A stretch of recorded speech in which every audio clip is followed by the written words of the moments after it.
Hello guys sport ടോക്സിന്റെ പുതിയൊരു വീഡിയോയിലേക്ക് സ്വാഗതം. നിങ്ങൾ ഇതുവരെ സബ് ചെയ്തിട്ടില്ലെങ്കിൽ ജസ്റ്റ് ഒന്ന് സബ്സ്ക്രൈബ് ചെയ്യാനായിട്ട് ശ്രമിക്കുക. അപ്പോൾ നമ്മൾ ഫസ്റ്റ് ഇൻഫോ എന്ന് പറയുന്നത് അപ്റ്റസി സ്പോർട്സ് ഓർഗനൈസ് ചെയ്യുന്ന മൾട്ടിവേഴ്സ് സീരീസ് 3 ലക്ഷം രൂപ പ്രൈസ് പൂൾ വരുന്ന BGMA ടൂർണമെന്റ് ഗ്രൂപ്പ് സ്റ്റേജ് മത്സരങ്ങൾ ഇന്നലെ അവസാനിച്ചിരിക്കുകയാണ്. ഗ്രൂപ്പ് സിയുടെയും ഗ്രൂപ്പ് ഡിയുടെയും ലാസ്റ്റ് മത്സരങ്ങളായിരുന്നു ഇന്നലെ ഉണ്ടായിരുന്നത്. ഗ്രൂപ്പ് സിയിലെ ഓവറോൾ സ്റ്റാൻഡിങ്സ് നമ്മൾ നോക്കുകയാണെങ്കിൽ SBA സ്പോർട്സ് ആ ഒരു പോയിന്റ് ടേബിൾ ടോപ്പ് തന്നെ നിൽക്കുന്നുണ്ട്. ഇന്നലെ 59 പോയിന്റ് സ്വന്തമായിക്കൊണ്ട് 118 പോയിന്റായിട്ടാണ് ആ -1 പൊസിഷനിൽ SBA നിൽക്കുന്നത്.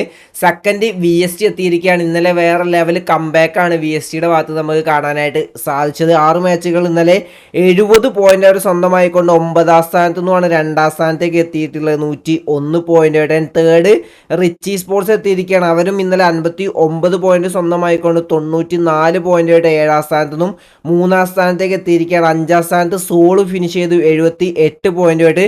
നമ്മൾ മല്ലൂർഗയുള്ള മിത്ത് ഒഫീഷ്യൽസ് 11ാം സ്ഥാനത്താണ് ഫിനിഷ് ചെയ്ത് വെറും 51 പോയിന്റ് മാത്രമേ സ്വന്തമാക്കാനായിട്ട് സാധിച്ചുള്ളൂ. അതുകൊണ്ട് തന്നെ മിത്ത് ഒഫീഷ്യൽസിന് സെമി ഫൈനൽസിലേക്ക് ക്വാളിഫൈ ആവാനായിട്ട് സാധിച്ചില്ല. ഒപ്പം ഹൈദരാബാദ് ഹൈഡ്രാസിനും ടീം ജെല്ലിക്കും ക്വാളിഫൈ ആവാനായിട്ട് സാധിച്ചിട്ടില്ല. ടോപ്പ് 8 ടീമുകൾ മാത്രമാണ് സെമി ഫൈനൽസിലേക്ക് ക്വാളിഫൈ ആയിട്ടുള്ളത്. ബാക്കിയുള്ള ടീമുകൾ പുറത്തായിരിക്കുകയാണ്.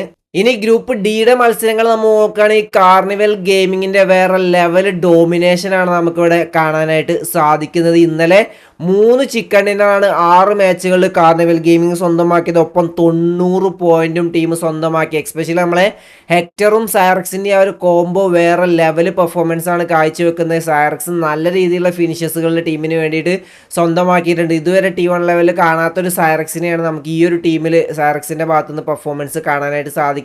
ഒഫീഷ്യൽ ഇവന്റുകളും അല്ലെങ്കിൽ വരുന്ന ടോപ്പ് ഇവന്റുകളിലൊക്കെ സൈറക്സ് ഈ ഒരു ലെവലുള്ള പെർഫോമൻസ് കാഴ്ചവെക്കും നമുക്ക് പ്രതീക്ഷിക്കാം. അങ്ങനെ 5 ചിക്കൻ ഡിന്നർ 12 മാച്ചുകളിൽ 5 ചിക്കൻ ഡിന്നറാണ് ടീം സ്വന്തമാക്കിയത്. 147 പോയിന്റായിട്ട് ആ -1 പൊസിഷനിൽ നിൽക്കുന്നുണ്ട്.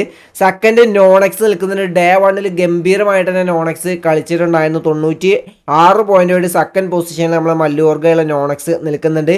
ആൻഡ് തേർഡ് ട്രോയ് തമിഴൻസാണ് നിൽക്കുന്നത്. അടിപൊളി കംബാക്കാണ് അവരും കാഴ്ചവെച്ചിട്ടുള്ളത്. 66 പോയിന്റ് ഇന്നലെ സ്വന്തമാക്കി. അങ്ങനെ 10ാം സ്ഥാനത്ത് നിന്ന് 3ാം സ്ഥാനത്തേക്ക് 94 പോയിന്റായിട്ട് ട്രോയ് തമിഴൻസും നിൽക്കുന്നുണ്ട്. നമ്മുടെ പാബ്ലോയുടെ ടീമായുള്ള AOPക്ക് അത്ര നല്ലൊരു പെർഫോമൻസ് കാഴ്ചവെക്കാനായിട്ട് സാധിച്ചില്ല. വെറും 48 പോയിന്റാണ് ടീം സ്വന്തമാക്കിയത്. അങ്ങനെ 12ാം സ്ഥാനത്താണ് ടീം ഫിനിഷ് ചെയ്തുള്ളത്. ഒപ്പം ഓട്ടോബോട്ട്സും ഫീനിക്സും അങ്ങനെ ടോപ്പ് 8 ടീമുകൾ മാത്രമാണ് ഈ ഒരു ഗ്രൂപ്പിൽ നിന്ന് സെമി ഫൈനൽസിലേക്ക് ക്വാളിഫൈ. അടുത്തൊരു ഇൻഫോ എന്ന് പറയുന്നത് തേർഡ് ഏഷ്യൻ യൂത്ത് ഗെയിംസിൽ സ്പോർട്സ് ഇൻക്ലൂഡ് ചെയ്തിരിക്കുകയാണ്. അത്ലറ്റ് സ്പോർട്സ് ഗെയിംസുകൾ മാത്രമായിരുന്നു ഇതുവരെ ഉണ്ടായിരുന്നത്. പക്ഷേ ഇത്തവണ സ്പോർട്സും കൂടിയും ഈ ഒരു ഏഷ്യൻ യൂത്ത് ഗെയിംസിൽ ഇൻക്ലൂഡ് ചെയ്തിട്ടുണ്ട്. ഏതൊക്കെ ഗെയിമുകളാണ് വരാനിരിക്കുന്നതെന്ന് നമുക്ക് അറിയില്ല. അതിന് അനൗൺസ്മെന്റ് ഒക്കെ വരുന്ന ദിവസങ്ങൾ അറിയാനായിട്ട് സാധിക്കുന്നതായിരിക്കും. ഒക്ടോബർ 22 മുതൽ ഒക്ടോബർ 31 വരെയാണ് ഈ ഒരു ഇവന്റ് നടക്കുന്നത്.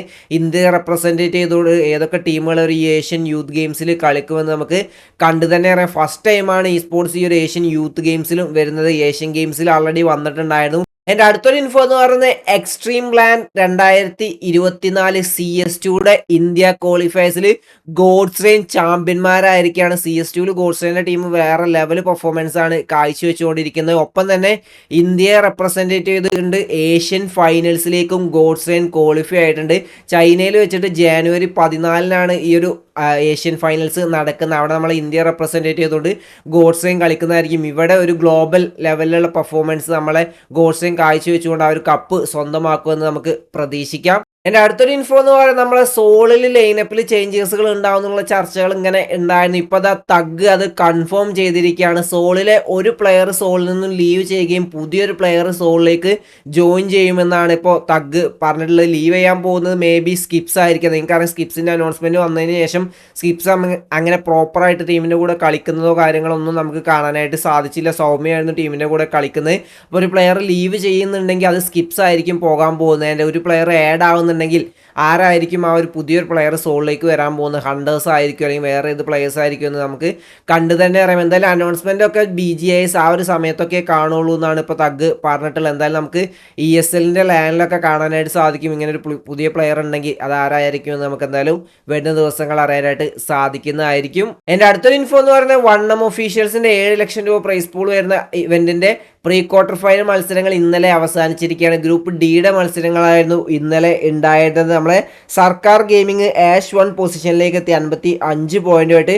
സെക്കൻഡ് വിൻഗോഡ് എത്തി 53 പോയിന്റായിട്ട്. തേർഡ് നമ്മളെ കാർണിവൽ ഗെയിമിംഗ് എത്തി 53 പോയിന്റായിട്ട്.